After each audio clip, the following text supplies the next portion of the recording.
안녕하세요. B급 일본어로 신문을 부수는 남자 비신남입니다. 7월 20일 일본 이시바 내각의 중간평가로 여겨지는 참의원 선거 투개표가 있었습니다. 최근 식료품 가격 상승, 실질 임금 감소, 미국과의 관세 협상 난항 등 일본 정부의 연이은 실책으로 과거 압승했던 선거와는 다르게 21일 모두가 예상했던 대로 연립 여당이 122석으로 과반을 넘지 못하면서 작년 10월 중의원 선거에 이어 이번에도 패배하게 되었습니다. 이 선거 결과에 따른 일본 언론과 유권자들의 반응은 어떠한지 여러분과 같이 신문과 댓글을 읽어보고 알아보고자 합니다. 첫 번째 마이니치 신문 기사 읽어보도록 하겠습니다. 지민 나이데 이시바 수쇼노 타이진 모토메르 코에모 혼님과 계속 호신 기세키 오하바 겐데. 제목을 읽어보았으니 본문 내용을 읽어보도록 하겠습니다. 제27회 참의원 선거는 자민, 공명, 양당이 의석을 대폭 감소하는 결과를 보였다. 이시바 시게루 수상은 연임할 모양새이지만 자민당 내에서는 패배의 책임을 져야 한다 라는 입장에서 수상의 퇴진을 요구하는 목소리도 나왔다. 수상은 20일 저녁 트럼프 정권에 따른 관세 조치를 둘러싼 아자카 료세이 경제재생 담당상과 수상 관저에서 면회하며 국익을 우선시하되 미국 측과 적극적으로 교섭할 것을 지시, 일미 관세 교섭이 가장 중요한 시점을 맞이하고 있는 점을 고려해 연임할 방침이다. 다만 개선, 즉 새로 선출한 52석을 크게 밑도는 선거 결과로 자민당 내에서는 수상의 책임을 묻는 목소리도 커지고 있다. 작년 10월에 취임한 수상은 정권 발족 9일째에 중의원 해산에 나섰으나 실패하였고 자민당, 공명당, 양당은 중의원 과반수를 밑돌았다. 우여곡절을 겪으면서 소수 여당 정권으로서 존속해왔지만 그 한계가 뚜렷해졌다. 수상이 연임한다고 해서 연립 확대를 검토하지 않을 수 없다. 향후 중, 참, 양 의원에서의 다수파 형성을 지향하는 여야당의 힘겨루기가 격렬하게 전개되다 라는 기사의 내용이었습니다. 제가 이 기사를 읽어보았을 때 과반수를 넘지 못하는 선거 결과로 자민당 내에서 수상의 책임을 묻는 한편 이시바 수상은 연임할 모양새를 보이고 있는 점이 향후 이시바 수상의 존립 여부와 여야당의 힘겨루기가 어떻게 이어질지 궁금해지는 내용이었습니다. 밑에 댓글을 읽어보도록 하겠습니다.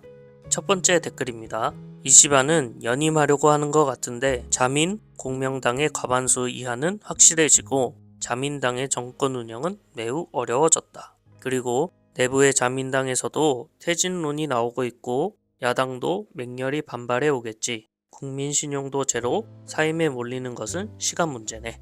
밑에 댓글까지 읽어보도록 하겠습니다. 책임질 생각이 없으시겠죠? 공약조차 지킨다고는 할 수 없다 라고 태연하게 말하는 사람이기 때문에 선거 전에 승패선을 야당 52석 과반수 확보라고 설정하고 있는 것은 도대체 뭐였던 걸까? 게다가 일찍이 아베 씨에게 퇴진을 강요했는데도 자신에게는 달콤한 것, 즉 퇴진을 받아들일 수 없다. 의석을 줄인다 이꼴 자민당의 노라고 말하고 있는 것이므로 깨끗이 퇴진해야 한다 라는 댓글이었습니다. 자, 이어서 두 번째 상케이 신문 기사 읽어보도록 하겠습니다. 지민 호슈케 아베 세겐카노 6年から 得票 47.5% 겐 간반 시지소 리한 센메이 4인 히레. 제목을 읽어봤으니 본문을 읽어보도록 하겠습니다. 20일 투개표에 참의원 선거 전 의석이 확정되었고 비례대표에서는 자민당의 보수계 후보의 낙선이 잇따랐다. 단순 비교는 할 수 없지만 주요 보수계 후보 7인의 득표 합계를 아베 신조 정권 하에서 치러진 6년 전의 참의원 선거와 비교하면 47.5%의 63만 표가 날아갔다. 자민당의 안반 지지층이라고 여겨지는 보수의 배반이 뚜렷해졌다. LGBT 등 성적 소수자에 대한 이해증진법 성립 등의 영향으로 국민들로부터 안반 보수층의 배반이 지적되어 왔지만 선거 결과에도 나타난 모양새이다. 한편 자민당 내 보수 영향력이 저하함에 따라 선택적 부부 별성 등의 정책이 추진될 가능성도 점쳐지고 있다라는 내용이었습니다.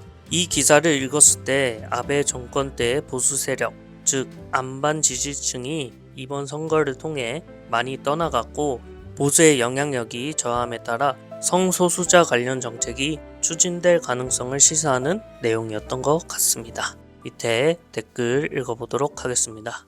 첫 번째 댓글입니다. 국가의 미래를 어떻게 할 것인가에 대한 논의를 해야 할 때 미안하지만 LGBT라던가 선택적 부부 별성이라던가 그런 건 아무래도 상관없다 생각해. 이시바 시게루도 물가 상승 이상의 임금 상승이라는 사회당 구호 같은 말을 하는 것이 끝이라면 소용없다. 임금 인상을 민간 기업에 떠넘기고 가격 전가는 하지 말라고 하는 것이나 다름없다. 임금 인상 상승을 위해서는 기술 혁신, 생산성 향상, 실수령을 늘릴 수 있는 감세, 재정 규율을 위한 사회보장의 재검토, 인구 감소에 따른 의원수 삭감이나 공모의 합리화, 지방교부세의 재검토 등 해야 할 일은 얼마든지 있다. 하토야마 유키오나 간 나토 나란히 정말 구제불능인 재상이라고 생각해. 밑에 이어서 읽어보도록 하겠습니다. 자민당 따위는 보수도 아무것도 아니게 되었으니까 보수 의원은 탈당해 다카이치 씨와 신당을 일으켜줬으면 한다. 원래 자민당은 다종다양한 정치 신조의 인간이었지만 베이스로서는 보수파라고 생각하고 있었다. 지금은 당내 야당에서 좌파에 자주 붙어있는 사람이 총리가 되어 재무성의 앞잡이와 함께 보수파를 무너뜨리려 하고 있다.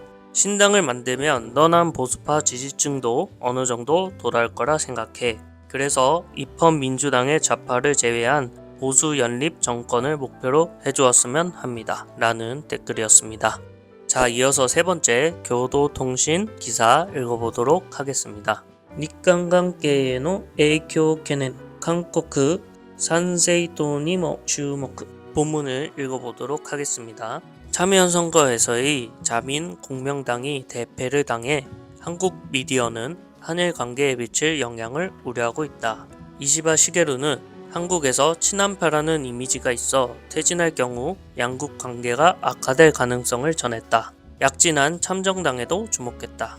연합뉴스는 한일을 둘러싼 국제 정세는 변하지 않기 때문에 양국 관계에 미치는 영향은 한정적이라는 전문가의 의견을 소개하는 한편 이시바 씨 퇴진의 경우는 불투명해진다고 보도했다. 보수신문 조선일보는 이시바 씨가 퇴진하지 않아도 한일 셔틀 외교 등에 영향이 미칠 것이라 지적. 포스트 이시바의 한 명 다카이치 사나의 전 경제안전 보장 담당상은 대한관계에서는 강경이라고 염려했다. 여기서 포스트 이시바란 이시바 수상이 퇴임한 이후에 후임을 뜻하는 단어인데 현재 언급되고 있는 인물은 다카이치 사나에 그리고 펑꿀색자로 잘 알려진 고이즈미 신지로입니다. 이 기사는 한일 관계에 대해 우려하는 내용도 있지만 일본 퍼스트를 외친 참정당의 행보가 더 주목되는 내용이었던 것 같습니다. 밑에 댓글을 읽어보도록 하겠습니다. 첫 번째 댓글입니다. 지금까지 한일 관계에 영향을 준 가장 큰 요인은 한국 대통령을 누가 하는가 라고 생각한다. 일본 정당의 내역 정도에서 일본의 정치는 전혀 변하지 않는다. 오히려 일본의 발목 잡기 위해 아시아의 세력 판도를 매번 엉망으로 만들어 온 것은 한국이다. 한국의 대통령이 바뀌는 것보다는 좋다고 생각합니다. 하지만 주의를 너무 신경 쓰는 일본이 아니라 일본의 일본인을 위한 정치를 기대하고 있습니다. 라는 댓글이었습니다. 이렇게 마이니치, 상케이, 교도통신 총 3개의 신문기사와 댓글을 읽어보았습니다. 모두 참의원 선거 결과에 대한 내용이었지만 수상 책임론, 한일관계, 보수 안반 지지층의 배반 등 여러 관점에서 이번 선거 결과를 어떻게 바라보는지 엿볼 수 있었고 이번 댓글을 통해 이번 선거에 투표한 유권자의 생각 또한 알아볼 수 있는 시간이었던 것 같습니다. 다음 영상도 알차게 준비해서 오도록 하겠습니다. 시청해주셔서 감사합니다.